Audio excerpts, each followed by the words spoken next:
Welcome back, everyone, to another episode of College Hockey Talk. On today's episode, I welcome back a very special guest. She is a former member of the Robert Morris women's hockey team, where she helped lead them to a CHA championship last season, and she is currently playing with the Boston College women's hockey team and will play her very first game shortly, I assume. But Michaela Boyle, welcome back to the podcast. How's everything going? Thanks for having me. I appreciate it. Everything's going well. I'm just kind of counting down the days till I'm able to start at BC. So it's getting close, like 2 weeks from today. So I'm super pumped. That's awesome. Yeah, when are you eligible to play your first game? The first game I can play in is January 3rd, but I can start practicing and stuff like right after Christmas break. So I just had That's to awesome. complete my undergrad this semester.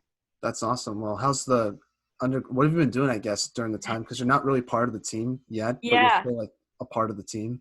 Yeah, no, I've actually just been home, living at my parents' house. I decided to put all my classes online through Robert Morris to finish my degree just because the setup was better here with training and hockey. So heading into BC, I wanted to kind of be in the best place I could be. And so it just made more sense to be here. Fortunately, I was lucky enough to practice with the Boston Pride this past semester. So that's been awesome. And they've been such a big help and support system just because, your whole life you're a part of a team. And so not really having that this semester was tough. Um, but all those girls were awesome and super inclusive, and it was really fun. It was kind of a taste of like what the next level will be like kind of post college. So it's been Yeah, a fun. couple former BC women's hockey players on that team as well.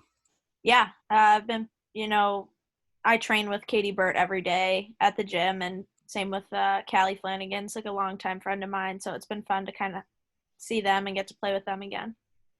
Now, let's kind of start talking about the situation that led you to where you are today. Obviously, Robert Morris shut down their hockey programs last May, I believe. So when did you find out the news that the program was going to be canceled, and what was your kind of initial reaction to it all? Like, what was going through your head? Yeah. We got a text through basically the athletic department had like a form of communication with student athletes. We got a text basically at, I want to say like 12:45 saying there's a very important Zoom call at 1:45 that you have to be on. And so kind of all spent the next hour trying to figure out like what it was. We weren't sure if we were going to get a sneak preview of like our championship rings from the CHA tournament, or if it was like COVID protocols for the next year. And so in like talking to other athletes on other teams, we kind of realized that it was just the men's and women's team on this call. And we were like, it's like interesting. But I wasn't really sure what to expect. I don't know if I actually had this thought or if it's something I've made after the fact, but I was like, what if they're like cutting the teams? And I was kind of like, no, like there's no way. Like there's no way. And then we had literally a 7-minute Zoom call where they basically told us to be on at 12 or 1:45, let us into the call at like 1:52. We were all like sitting there patiently waiting to be let into this call. And it kind of just like started. It was like, we're really sorry to inform you, but the men's and women's hockey programs at Robert Morris are being eliminated. It's kind of like, what?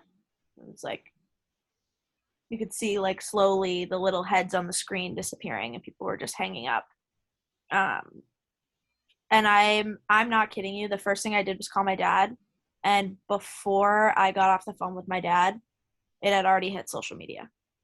Oh, wow. So there was no time to process.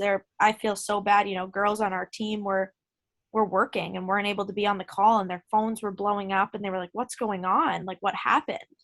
Um, so it's just like a super unfortunate situation. And honestly, I mean, I can speak on behalf of myself and everyone else involved in that. I really hope colleges stop doing things like this, because it was easily the worst 2 months of my life trying to figure out what I was going to do next.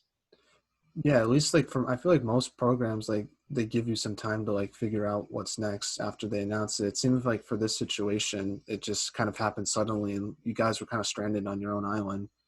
Yeah, and I mean, to make things work, or worse, you have the extra year of eligibility from COVID. So it's like teams were, transferring wasn't easy before that, and now it's like all these coaches are taking transfers or keeping former players, and it was literally May 26th. Like, rosters are pretty much set. Yeah. So, I mean, for the amount of players who have found homes and be able to continue playing that did is a blessing, because a lot of people really didn't know if they were ever going to play college hockey again. Now, did the university ever let to get the players voice their concerns about this issue? Because I was talking to Jillian Thompson, and she said there was kind of like a Zoom call, like to do that. But from what I was hearing from other players, is that I guess what's his name, Thomas, Dr. Howard. Dr. Howard. Yes, I haven't really remembered his name too much, but apparently the way he kind of handled the situation was disrespectful, according to a lot of the players. Oh yeah, it was extremely disrespectful. The whole situation was disrespectful, but the way he handled that Zoom call was extremely poor. I think, someone's going to make a lot of money one day writing about the disaster of Robert Morris men's and women's hockey, writing a book about exactly what not to do.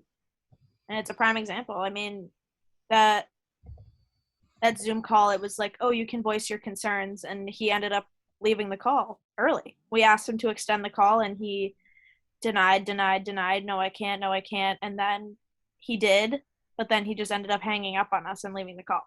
And those are Mhm. things that, like, they don't always hit social media, or people don't really know about. But no, we all took to social media ourselves and voiced our concerns, or thanked the school, or like the people that like we cared about that made our experiences there better, but also to exploit like how terrible the situation was. Yeah, how has he handled the situation after the fact? Like, I feel like I've heard nothing from his end. Silently. Yeah. Exactly. Silently is how he's handled it. I mean, I don't really know kind of what's been said and what hasn't been said from him, but um I know they're still working hard to, reach the goals that they've set to bring the teams back. And obviously I loved Robert Morris. I loved my time there, and I never thought that I was going to end up anywhere else. It was a really special place. It was a really special program. And obviously I'm hopeful that I'll see, another Robert Morris women's hockey team playing again, because Hmm. I owe so much to that place for helping me, be able to get to this next level and this next step that I'm about to take. But for me, it just would have never been the same. Yeah, like what was the reason like behind getting rid of the programs? Because for me, and I don't go to Robert Morris, I don't know too much about the other programs that are at the athletic department for that school, but it seems like hockey was kind of the biggest sport at Robert Morris. So what was the kind of reasoning behind getting rid of one of the most popular sports at that school that generated a lot of money? Because I'm assuming a lot of universities lost a ton of money from the pandemic. That was kind of expected though.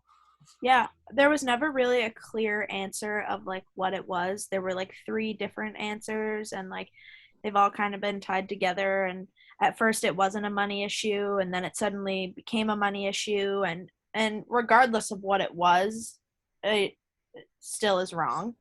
But I'm just hopeful that it comes back.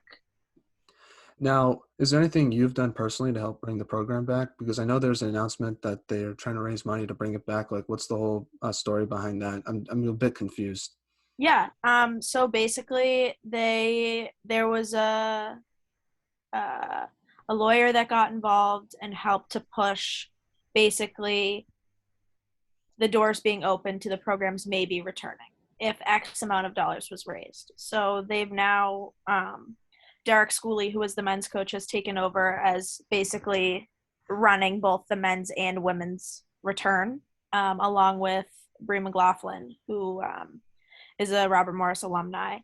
And they've just been working to raise money and kind of create awareness of what's going on. And the deadline actually is by tomorrow. um Tomorrow night at 11:59 is supposed to be like the last day before the decision is made. Now how fast that decision will become public or whatnot, I don't know. But for me at first it was just kind of like making people aware on social media of like what was going on, and making sure people were getting the right information, because I didn't want there to be this like skewed story that the university made or things like that. And I think that was kind of how a lot of us players was taking to social media and sharing, our feelings about it. Um, and then helping with like obviously trying to find people to donate and spreading like awareness for things like that and getting the GoFundMe out there. But It's been I've been obviously following how they're doing. I still care so much about, the program, but I think ever since I really like everything firmed up at BC, my focus has been preparing myself for the next season. But I actually had the opportunity to catch up with Derek Schooley, who is the men's coach, my former coach, Paul Colantino, and former assistant coach, Logan Biddle in Nashville when I was there watching BC play. And they were there for a tournament, so it was nice to catch up with them and just see how they're doing. Because it's like it was a one big family. I mean, if anything, it's brought in both programs closer, and the Hmm. people within the programs closer trying to work together towards this common goal. Now, this interview obviously will be released sometime in January. So, I guess what can the listeners do to help bring the program back, or will a decision already be made by the time this is released? I think by the time this is released, there will be a decision, and regardless of what decision it is just creating awareness on social media. Like the truth needs to be uncovered, and the choices need to be criticized, whether it's the first choice of cutting the program, or if he's Dr. Howard still doesn't bring the teams back. I think it's just like showing support on social media, and there's been an amazing following and support from the hockey community. I mean, the hockey community is so special. People step up for anyone in times of need, and I think it's been really cool to follow not only just people from Robert Morris or Moon Township or just Pittsburgh in general. It's like it's everyone. It's the whole hockey community, and so I think that's been pretty special to see. Now, one reason why I created this platform was to get players kind of a platform to kind of voice about their college hockey experience to kind of help grow their personal platforms in their hockey careers. And I think this is a good kind of situation for you to kind of just, if there's anything you want to say about the whole situation, I kind of want to give you the platform to do so before we kind of get into preparing with BC. But is there anything you want to talk about regarding the situation that might have not has as much notice on social media that you wish to be discussed? I think it's just like universities and anybody involved in higher athletics is don't do things like this. Like you ruin the student athlete's college experience by putting them through something like this. I mean, I never ever thought I would be in the situation I was in, and I remember hearing about North Dakota and when they cut their program, and one of my former teammates from my first year at Robert Morris, Sarah LeCavalier, she was on North Dakota when the team got cut, and so she wasn't a part of our team when the team got cut, but for her it's like two programs that she cared so much about got cut within the matter of 5 years, and it's like it just shows that like it destroys people. It ruins a lot, and I mean I think it's honestly like forever gonna like tarnish the name of Robert Morris University, because when you look it up, the first thing that's going to come up is this disastrous story. Yeah, and it's not just the players, but also the coaches, the training staff. There's a lot of people behind the scenes that get the hockey programs running, and they're just snap of a finger don't have a job anymore. Especially now, where it's Yeah, like everyone. There's a lot of people who are unemployed, so it's just they're putting those people in tough situations yeah, I because they mean have those families people to have to provide for. yeah, those people have to support their families, support Hmm. themselves. Like I mean obviously we're getting a college education and playing collegiate hockey at the Division 1 level, but this is just people's jobs, and for Hmm. them it was like a 7-minute Zoom call left them unemployed. Hmm. And so that's a whole nother thing. Like it's just a disaster, and it's terrible, and I just hope that people learn from this and never do it again. Now, transitioning from that, you are now going to go to Boston College. My first question is, when I had you on the podcast last time, you said that your dad was a trainer for BU. What's his thoughts on you going to the rival school in BC? Yeah, my dad worked at Boston University for 25 years, and my mom is a graduate of Boston University, so it definitely is a little weird for them. There was a lot of people who were like, "Oh, I don't know if we'll ever see your dad or mom in BC gear," but they wear it proudly. They're really happy that I'm getting the opportunity to, fulfill a childhood dream of playing in Boston and playing close to home. And after everything, I went through in those 3 months where I was trying to figure out what my next steps were, I think they would have been happy to put on any sweatshirt, and just support me. But it definitely is a little weird. Now, what was the transfer process like to go to BC? Because it seemed, talking to Lexi Templeman, she was saying like how it was harder for some players to transfer just because of how academically it was hard to transfer those credits. But also, like you said, the transfer portal was loaded last year, and with all the fifth years coming back, it was even harder to transfer just from regularly. But how did you try to manage to find a school, and what was the process like to go to BC and to play this year?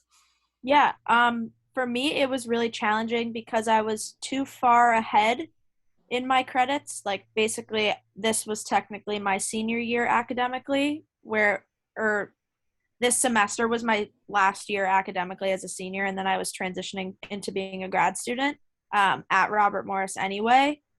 So I was too far ahead in my credits to transfer in as a senior anywhere, but I was like had too many credits to just finish over the summer. So I essentially had to give up, a semester of hockey in order to be able to transfer. I mean, there was no way where I was at that really any school was going to be able to accommodate my academic kind of like stature where I was in my progress. So that was hard. I mean, you only get so many years of college hockey, and I had to give up a semester after my shoulder surgery, and obviously I got that back in my redshirt year. But like this semester, I'm not going to get that back, and so at first it was tough. And I mean, it's been a tough semester, kind of watching everyone play. But for me, when the opportunity came up to play at BC, it was just like I want to be there, so whatever I have to do. Yeah. Oh, how have you gotten to know like your teammates because you're not with the team, but like, like what's that been like? Do you like have you met any of your I guess future team or current teammates and the coaching Yeah, staff?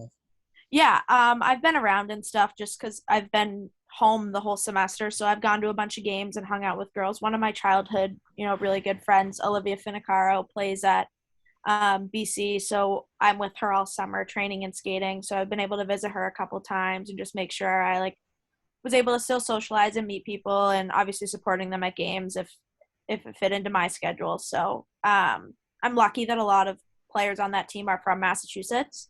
So I've known a lot of them just from growing up and playing hockey around here.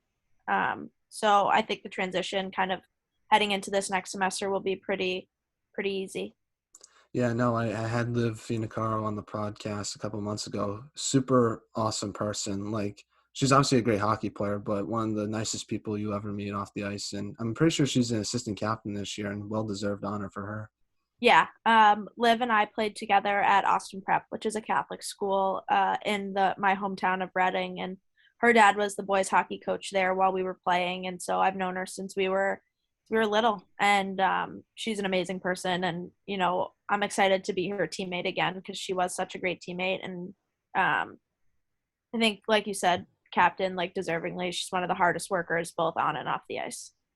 Now, have you gotten a chance to know I guess the newcomers? Because I don't know how many transfers BC has on the team currently, but it seems like this year's freshman class for BC is really talented. Obviously, Abby Newhook, um, Hannah Bilka, who's a junior, she's also a really good player. I'm trying to think who else is some of the newcomers on the team.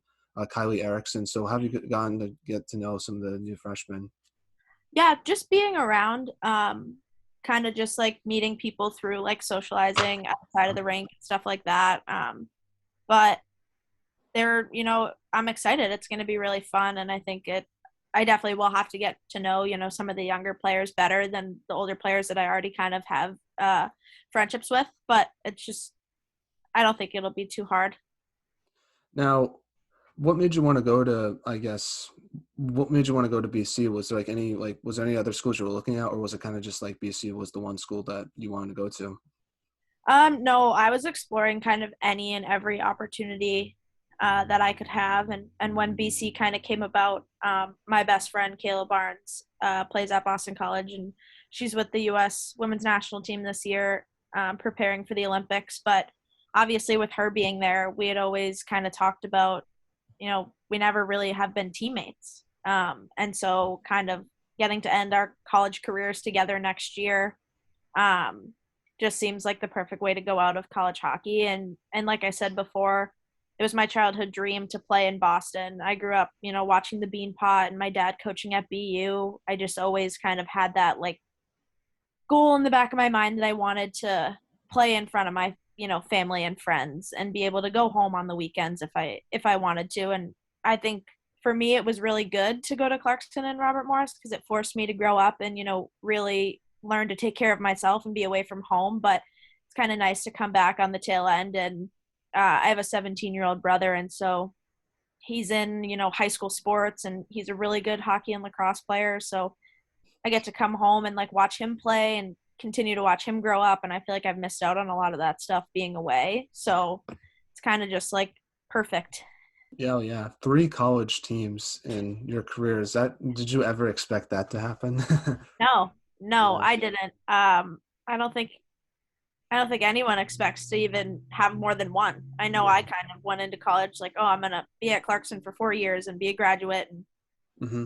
things change and plans happen. But I think that at the end of the day, where I'm ending right now and where I'm headed is a great ending for me. Now, what are your goals and expectations for yourself once you start playing games with BC? Is it kind of hockey's championship or bust, or is there other goals you have in mind? Honestly, I just want to come in and contribute and be a good teammate and support people and bring my style of hockey and try and make everyone around me better. I mean, that's kind of, I've had to do the new kid thing before. And this time it's a little different coming in mid-year, but yeah, I mean, I definitely want to, try and win the Hockey East Championship and make the national tournament, win a national championship. Those are all things, um, goals that I have for myself. But right now, I'm kind of just taking it one step at a time and just working on like taking it day by day, being new and getting adjusted and learning how everything works. Is it going to be weird to join a team mid-season? Because I think usually when you're a newcomer, you just get to know your teammates like before the season actually starts. It's kind of interesting with your situation because you're kind of just jumping in the middle of the season. Chemistry is kind of already built. How is that going to work out for yourself? Like, is there like a way? How do you want to insert yourself into like the culture of the team without like being overbearing or stepping into other people's shoes? Yeah, I think just kind of taking it all in at first, not talking too little, not talking too much, just finding that happy medium and just being excited to be there. It's been 6 months since I played a hockey game and since I've been a part of a team, and so for me, it's just like I just want to enjoy it. I just want to be happy and enjoy whatever happens and whatever's thrown my way. Now, from your experience, what's the biggest difference in style of play from the CHA and compared to Hockey East? I definitely think the CHA plays more of a physical and rugged kind of style. Super, I would say, like a very physically taxing game almost. There's a lot of body contact, things like that. And Hockey East is just extremely high skill, I think.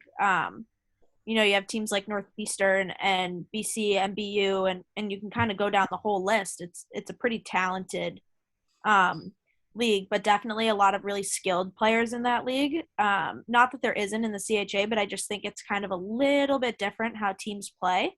Um, but I'm hoping that I can bring, I thought that the ECAC was a really physical league, and then same thing in the CHA, and so I'm hoping that I can bring that physical side to kind of that makes me the player that I am into my play at BC. What do you think is going to be the biggest improvement? What's one area of your game you're trying to improve on the most before playing your first game with Boston College? I think just getting adjusted to the pace.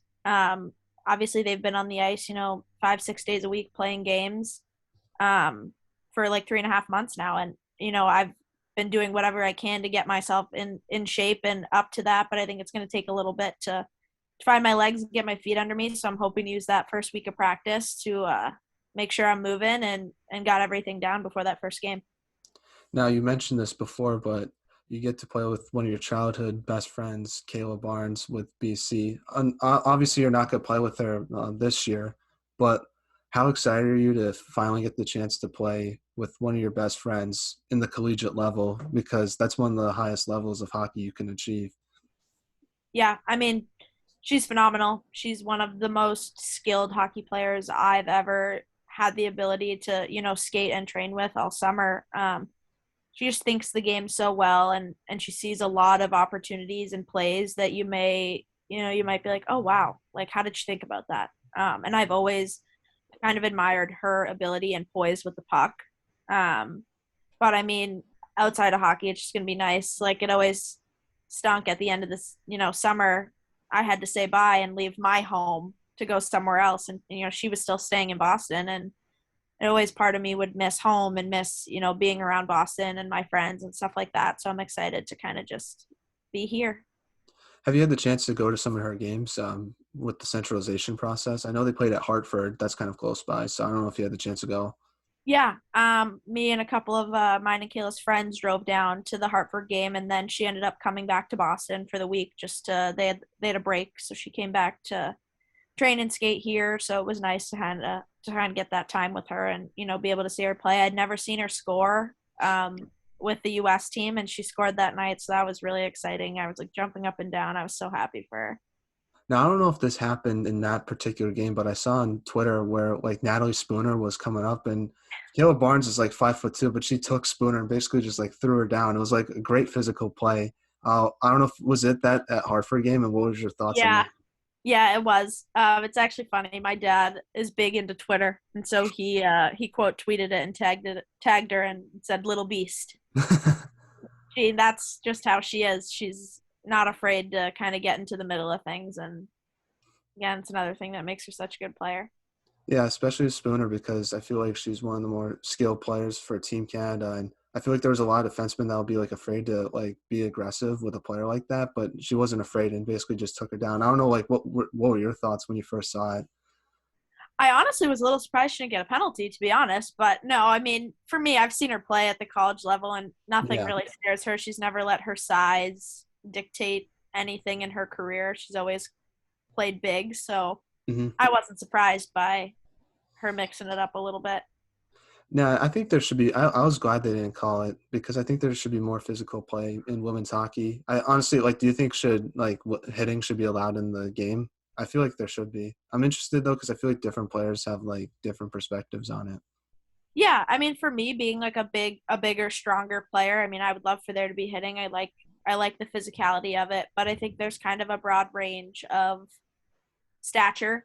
hmm You have some really big players and you have some really small players. And so I understand kind of both sides of it. I definitely think that the physicality levels could be increased. And sometimes, refs limit the ability of the game to flow by calling little nitty, like stupid penalties. But I think it's getting better where refs are allowing, more body contact as opposed to like open ice hits. Yeah, that's why I think it should be allowed just because the refereeing would be more consistent. Like I don't know, I feel like there's some refs that are like super like lenient about what's a check and what's not a check, and then there's other Yeah. refs that are super strict about it. So I feel like it would make refereeing the game more consistent, which I think will ultimately. I think you shouldn't be going in a game wondering how the refereeing style should be like. I feel like it should be consistent across the board and across different conferences, and I feel like allowing checking would make it easier for that.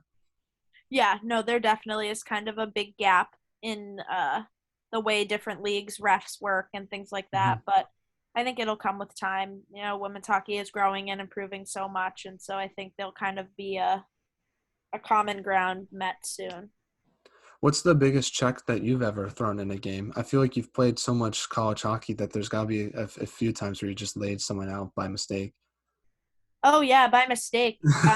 Against RIT in my first year at Robert Morris, it was senior day, and I was driving to the net on like an offensive rush, and I kind of got tangled up with the defenseman, and I went to stop and she backed into me and she flew. I was going full, and I got thrown out. Oh, Like I wow. hit from behind, but she like went into the net. It was really weird, but yeah, no, that was definitely probably like the weirdest one that's ever happened.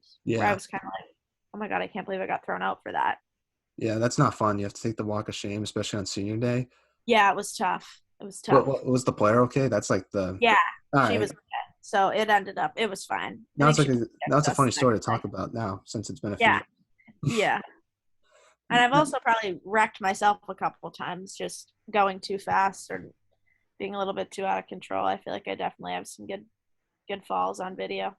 Yeah, I've never seen you get checked before, so nothing that I've seen, but maybe there's some secret clips out there that some people might have.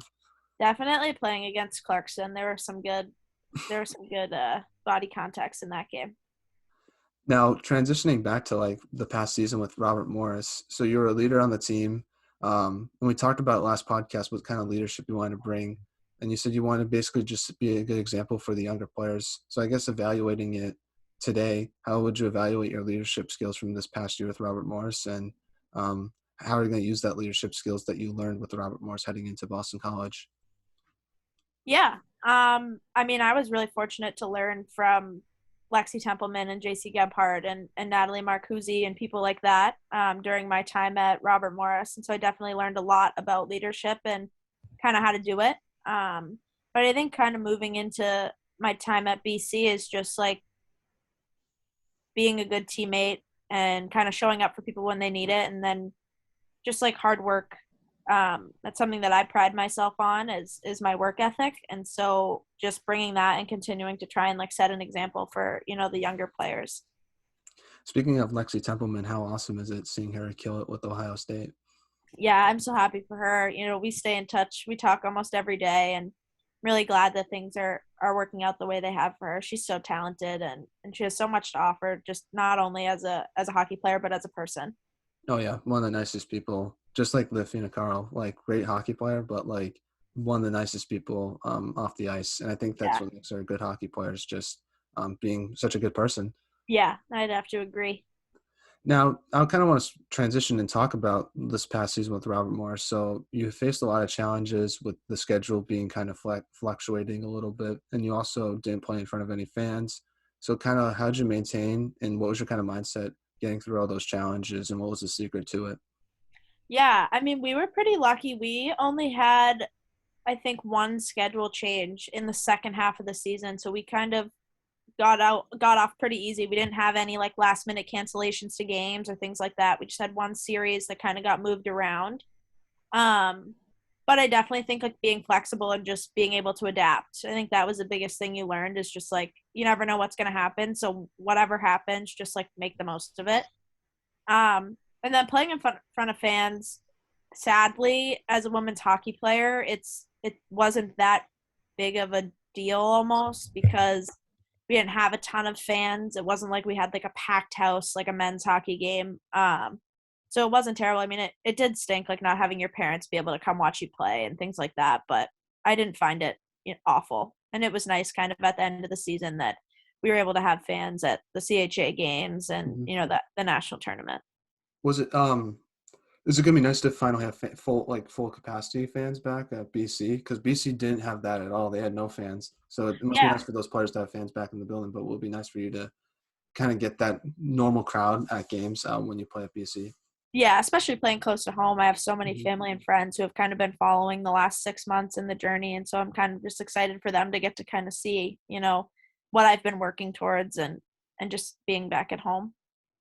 Now, your team went on a pretty good run for the CHA playoffs. What was your mindset through that? Because it felt like because you started off the game. I think who'd you play first round? I think it was Mercyhurst. RIT because we had to play like the quarterfinal game. Oh, that's right. Yeah, I forgot about that. So, what was your team's mindset through all that? Because your team wasn't like I guess the quote unquote favorites to win that tournament, but how'd you kind of use that as motivation heading into the CHA playoffs last year? Honestly, it was just like the underdog mentality. Like coaches say all the time, like playoffs is a whole new season. And we were like, whatever's happened in the past, it doesn't matter anymore. Um, and our senior class had lost in the final game every year leading up to this past year, and kind of looking back at it, I think it was like why can't we win? We've gone through everything we've gone through this whole year. It's like it's made us stronger, it's brought us closer together, so we might as well go out on top. Oh yeah, and your team did that because after you beat RIT, you faced Mercyhurst, which was one of the best games to watch as a fan from last year. What did you take away from that game, and what was the team's mindset heading into overtime in that game? Because Mercyhurst seemed to be like kind of that hump to get over to win the CHA championship. They seem to be like kind of always like spoiling it for you. I think they eliminated your team the past 2 years you've been there. Yeah. So how awesome was it to kind of get that monkey off your back and win against Mercyhurst, but also what was going through your head when Maggie scored that overtime winner? Yeah, it was that was a crazy game. I remember it being really weird. We were kind of outplaying them the whole game, and then they snuck back in, and we had a power play late in the game and tied it up, and then or maybe we went ahead by one. I don't remember, but Mags ended up scoring in overtime. And I think there was a delayed penalty or something because I was getting onto the ice. I don't really remember, but I remember like getting onto the ice and Maggie literally scored. I probably had taken one stride and she scored. And I just like right when she turned around, we were the first people that saw each other. We kind of just like smashed together, and it was just nice, like you said, like Mercyhurst beating us the last 2 years. It was nice to kind of eliminate them for once. How was it? What's it? I think that. Do you think that's one of the most underrated rivalries in Oh college yeah, hockey? Mercyhurst, Robert Morris. yeah, Those games are fun to watch yeah. for both the No, men's for and women's sure. teams.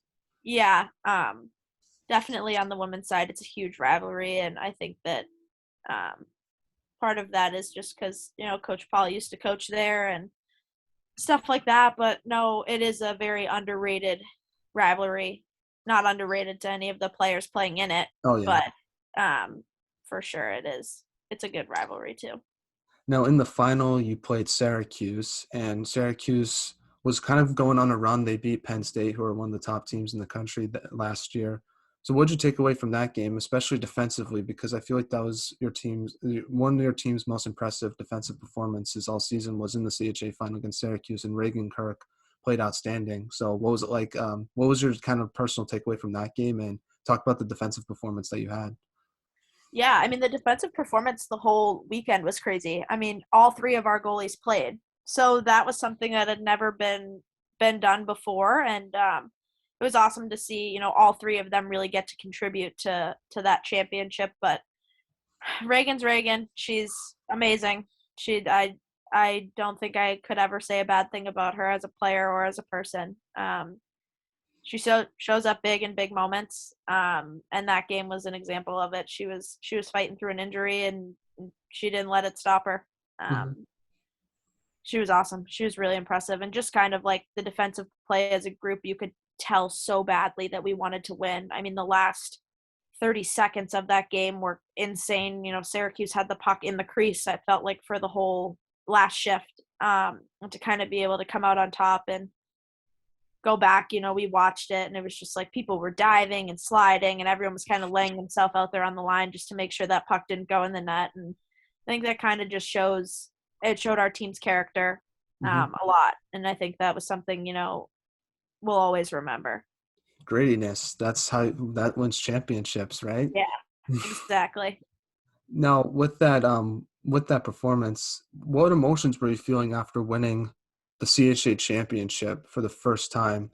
Because it seemed like your team, it, from my perspective, it seemed like your team was like really always coming up short for that CHA championship, but finally getting over the hump to win it. Like, what was going through your mind? I feel like it's kind of a blur at some points, I would assume. Yeah, it was crazy. It was a lot of fun. It was just nice to kind of be rewarded for all the hard work in such a like an unusual season and the way everything happened. But um it was just like pure happiness. Like we just had done it and we were like believed in ourselves and believed we could do it and we did it for each other. I mean, that was the biggest thing. That was probably one of the most close knit teams I've ever been on, just because, in a year as crazy as it was, you weren't really allowed to see anyone else or supposed to see anyone else. So we spent a lot of time together. And so it was nice to kind of just like look around the room and be like, we did it. Now we got to talk about the IG photo that you took after the CHA championship. Is that the best one you've taken? Because that was pretty fire, not gonna lie, with the trophy and all that stuff. Yeah, no, that was a fun photo. I don't remember how it came about, but yeah, that was a good one. Is that the best one you've taken so far? I think so, yeah. It's probably one of my better ones. Even over the national championship one, that's pretty surprising. Yeah. No, that CHA one meant a lot. Hmm. Just really being, feeling a part of that championship.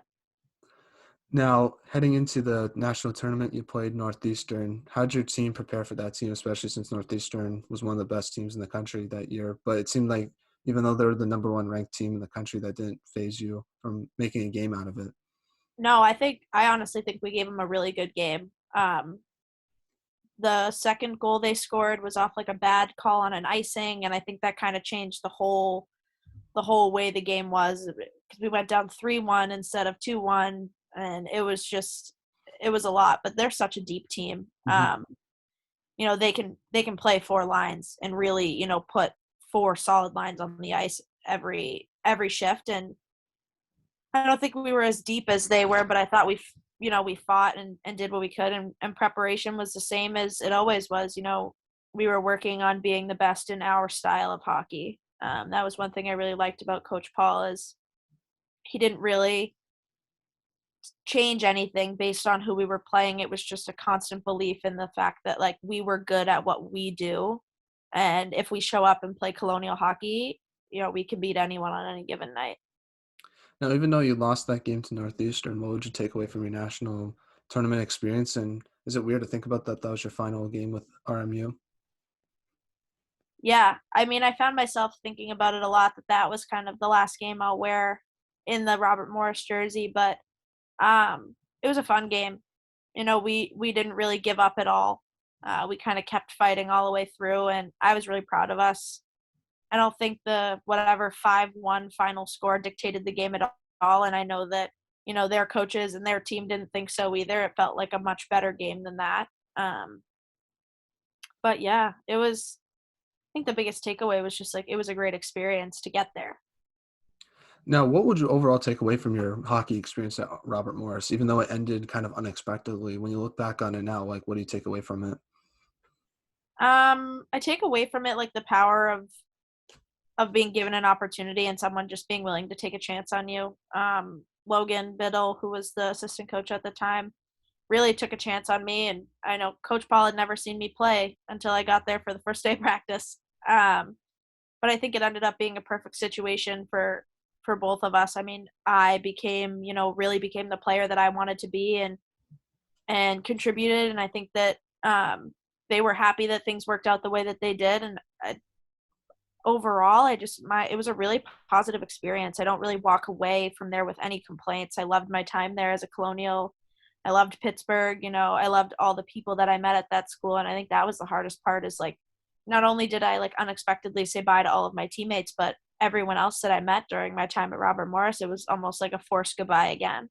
Oh yeah, that's probably like that had to be the worst part of it all, right? Yeah, it was just like you never know when the last time is going to be the last time you see these people, and we all said goodbye at whatever the end of the spring. It was like, see you in August, and it's like Mhm. you might never see those people again. Now, will there be a reunion, I guess, for that CHA team since you guys never really got to see each other in person again? I'm sure there will be. I have no doubt that we'll figure something out to get back together and have one last kind of weekend as a team, even Hmm. though we're all kind of in different places this year. Now, Reagan plays for Ohio State. BC played Ohio State last year in the tournament. If it happens again, how funny will that be for the tournament if that happens again? Yeah, that'd definitely be funny. Um, Again, I have nothing. Reagan's great. She'll give her best game, and I'll definitely try a little harder to score on her. But Now, speaking of scoring, since this podcast is going to be released in January, how many goals? I think you're going to score 2 goals the weekend after this podcast is released. And I just want to say this because if it happens, it will be one of the greatest predictions of all time. So that's why I'm just throwing that in here. all right, I will do my very best to help make that come true for you. I appreciate that. And I'll totally, We'll come back to it. yeah, I'll come back to it. I'll promote on the thing, and maybe I don't know. I'm just saying the college hockey talk bump is real, and I All think right, we need to start getting used to it. So I'll just let you know. I don't know I'll what take 2 goals. That's fine. 2 goals. That's maybe even a hat trick. Who All knows? right. A All couple right. block shots to win the game. It's going to be it's first, and then you'll win hockey's player of the week, something like that. I just guarantee big weekend for Michaela Boyle. All right. I like the way you're thinking. I hope I can follow through. I really do hope you follow through. That would make me look pretty good. So now, kind of transitioning to the non-hockey segment of the podcast. I'm assuming you're used to this, but it's a segment where I ask you some non-hockey questions just to get to know you a little bit off the ice. So my first question to you is, what is the most interesting thing you've seen or read this week? The most interesting thing I've seen or read this week. Oh, I heard that Australia like finally opened their borders from COVID. Thought Oh, that was wow. pretty cool. Yeah, it's been a while. Yeah, I thought pretty much, I don't know. I don't know. I don't know. I haven't been thinking about traveling too much outside the Yeah, I U.S. just saw it. I just saw it on Instagram. They opened their borders. I think for me, it kind of stemming from the pandemic is the whole NHL Olympics thing. I know Calgary got their like postponed a few games, so I think it's gonna be interesting to see if NHL players are actually gonna go to the Olympics this year or not, just because of the whole quarantine process and how that's all Yeah, worked out. it'll be very interesting to see. Well, I hope it does work out, but I was looking forward to have NHL players at the Olympics, but it might not happen this year. So that's been interesting to follow. Yeah, have to look into that. Now, what was your thoughts on the Trevor Zegras assist against Buffalo a few weeks ago? That was sick. There's nothing else besides sick. Yeah. Like that's something you mess around and do at the end of practice with your buddies in hopes that maybe one day it'll come true, and to see them pull it off is pretty cool. Do you think you can do that next year with Cayla? Would you be the one that pull the Michigan, or would it be Cayla that does it and you're the one Oh who no, bangs it she would in? definitely pull the Michigan. I will just not gonna do that for sure. I'm just saying that I want this that could happen next year as well. All right. Another All thing. right. Perfect. But no, that was an incredible play, and seeing his reaction afterwards was awesome. Just how shocked he Yeah. was. Just like shocked and happy. Oh yeah, I would be too. I wouldn't expect that to go in. So Yeah. now, what music do you like to listen to? Who's your number one listen to artist on Spotify if you have that? Adele. I love Oh, Adele. I'm a big Adele fan. nice. Thoughts on the new album? I didn't listen to it, but I assume it was probably good. It was definitely different. Like it wasn't her usual like belting, really like loud, strong singing. It was definitely like a little bit of a different style, but I liked it. There were some good songs. That's good. I haven't listened to Adele in a while. She was kind of very popular in the early 2010s, and then Yeah, she took a little break. yeah. But I But still like "Set Fire to the Rain." That's a gas song. So yeah, she's got some good ones. But yeah, no, I definitely love Adele. biggest pet peeve. When people smell bad. I really struggle with like smells. Hmm. So yeah, definitely like strong odors. It's not my thing. Well, you are one of the few people that can actually relate to this because I talked to Lexi Templeman about it, I feel like, on the last podcast, but traffic and just bad drivers in general, because this past few months here in Massachusetts has been horrible drivers and just so much traffic. It bothers me so much. I lose my mind on it almost every day. I'm assuming you've been used to that as well. It's pretty bad. Yeah, no, it is pretty bad, and it's kind of getting worse again. We were kind of lucky with COVID. There wasn't a lot of people on the roads, wasn't a lot of traffic, but um, yeah, been doing some coaching, so Even I've been during having to COVID, there were drive. so many people on the road. Like, I'm like, where are Yeah, all these people going? It's 11 yeah, yeah. No, definitely. I don't like traffic, but like Lexi said, I'm a good driver, so Yeah, no, I feel like I'm a good driver. It's just the bad drivers when you get cut off. It happens all the oh time. yeah, Or just someone who yeah, has to go 85 miles per hour on the pike. I'm like, you don't need to go that fast. Everyone like, yeah. Where are you going? hmm Like what? so it's I don't know. It's just been brutal. It's been brutal out there. And with the holidays, it just Yeah, gets worse. Hopefully by January things could be a little bit smoother, but we'll yeah, have to wait and see on that. yeah. Hopefully. Now, what is your favorite movie? Movie time since it's the holidays. So, what's your go-to like film? Greatest Showman is my favorite movie. Hmm. Favorite Christmas movie is definitely The Grinch. Oh, nice. I like Elf. That's probably my favorite. It just never Elf's gets a good old. one. I just love the baby Grinch. I think he's so cute.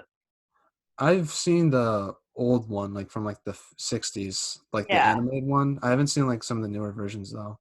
yeah, it's good. That's definitely my go-to holiday movie. But yeah, no, I love The Greatest Showman. I think it's so like amazing, the singing and all the dancing and stuff. Yeah. What's the worst like Christmas song then? Since we're doing best holiday movie, what's the worst Christmas song? Trying to transition from that. Christmas, worst Christmas song? Oh, Dominic the Donkey. And everyone is always just like weirding me out. I just don't understand why it's. Hmm. I think for me, it's simply having a wonderful Christmas time by Paul McCartney. I feel like it's overplayed, but Yeah, guy Paul McCartney. First of all, I'm a huge Beatles fan. Guy's yeah, made incredible songs. That song is awful. The beat is terrible. The singing is yeah. It's like annoying. super redundant. It's just not a good song, and it's just and Yeah, everyone like pretends to like it. I'm like, let's stop pretending. The song is awful. So yeah, that's probably my least favorite. Now, next non-hockey question and final non-hockey question is, if there was a movie made about your life, who would you want to play yourself? Any celebrity lookalikes or just someone you have the same personality to? Sandra Bullock. I think that'd be a pretty good one. Who would play Cayla? Because she would have to be in the movie, obviously. I don't know who would play her. Maybe like Zendaya. I feel Hmm. like that'd be a good one for her. Yeah. Yeah. Sandra Hmm. Bullock and Zendaya would be a pretty power duo. I think for me, there's, I guess, like two people. One would be The Rock. I know I look nothing like The Rock, but how cool would it be if I'm like The Rock played me in a Yeah. movie and like he Yeah, seems no, like that such a would be great pretty guy. cool. So Yeah. like that would be like my one choice, like have The Rock play me in the movie, even though it Yeah. looks so unrealistic. I guess like going off the Spider-Man thing, since you said Zendaya, I feel like I could kind of look like Tom Holland, so that would be like more realistic person to play me in a movie. Yeah, I think dream big. Make it be The Rock and just Yeah, own it. Tom Holland would be cool though too. Yeah. I wouldn't mind that. So one of those two I think would be pretty cool. Yeah. Those would be good ones. Now, next kind of hockey-ish question, but what are your thoughts on the 3-on-3 overtime? And do you like it? Because I've heard some coaches not are big fans of it, and I'm surprised because I think I like it a lot. Oh, I think I really like it. I think it definitely um shows, teams offensive creativity and skating ability, but also um like good defensive plays and awareness. I can think of it right now, but when BC beat Penn State in overtime in the very beginning of the season, Alexi Gay made a diving play and basically like swept the puck right off the goal line, and BC went down and scored. And I think it just makes the game more Oh interesting. yeah. It's like little plays like that Hmm. that end up being the game winner. So I like it. I think it's pretty cool when you give really talented players with really good speed that much ice to work with. Did you watch the BC-BU game last weekend? I did. That was a great 3-on-3 overtime. Even though no one Yeah. scored, it was really fun back and forth Yeah. action. Like I was on the edge of my seat watching that.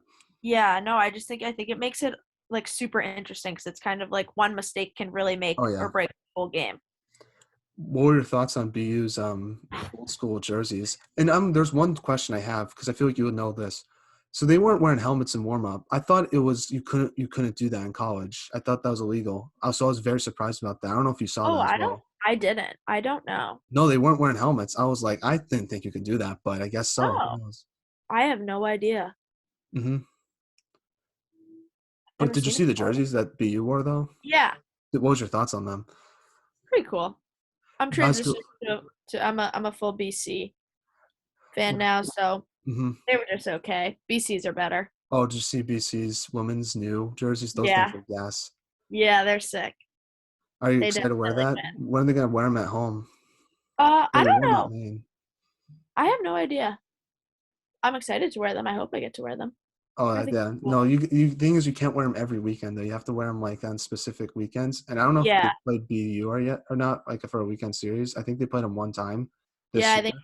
yeah they play them twice in the Mhm. second semester. So that's got to be you got to pull that out for one of those Battle Comm games, in my Yeah, opinion, or against Northeastern, one of those two.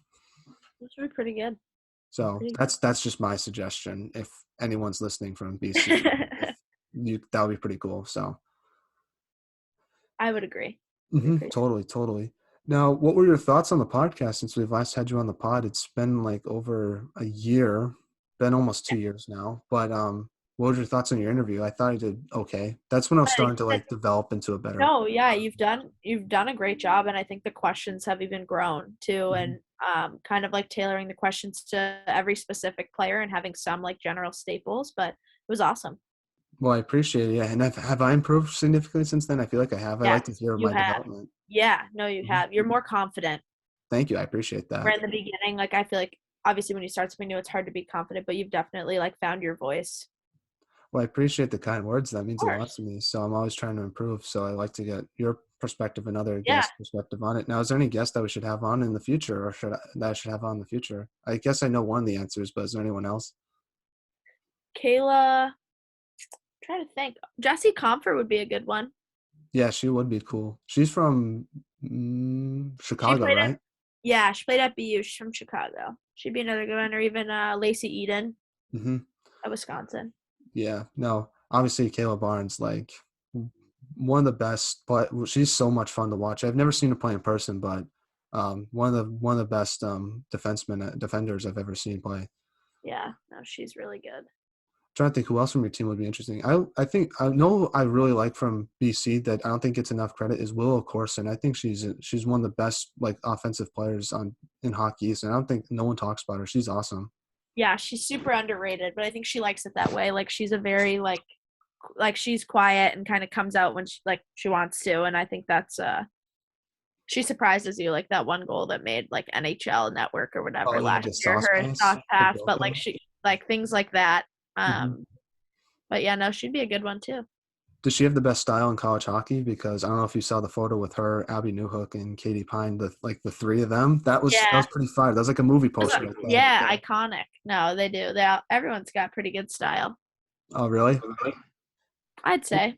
Who has the best like on ice style then? Oh, Liv Finn's is pretty good. What She's makes got her pretty have good good on ice style. style? Because I think Abigail Levy, just because I'm more tailored to the goalies, because I think goalies have cooler equipment. Yeah, no, That's why I would go. goalies have cool equipment. Um, but player, I think is more like it's more fair because Mhm. everyone kind of wears the same thing. But I definitely vote for Liv. Awesome. Well, I guess last thing to ask you is anything you want to talk about. Normally I do shout outs, but I already asked you that last podcast. But is there anyone you want to shout out? Shout out Cayla Barnes. Yeah. Anyone else? Shout out to my team from Robert Morris last year. Miss you Mhm. guys. Always been fun to it's been fun to watch everyone kind of succeed in their own places. Nice. Shout out to I'm trying to think who else. Shout out to Coach Crowley from BC. Great coach. Yeah. And then Yeah. shout out to your family, I guess. I don't know. I'm trying to think Yeah. of Shout out to anyone. my family. But thank you My so dog. much for coming on, Michaela. It really means a lot to me. I look forward to watching you play with BC, and I admire you a lot as a player. You're obviously one of the best players. You have, I call you the assist queen because you're always giving up great assists at Robert Morris. So I'm excited to see you do that with BC. But you're an even better person, and I truly mean that. And take care and stay safe, and enjoy your holiday. And I really do appreciate you coming on. It means a lot. You're a great player in person. Oh, thank you so much. I appreciate that. Thank you again for having me. And yeah, stay safe and have a great holiday. Awesome. Now, one question I want to ask you, Yeah. and I did this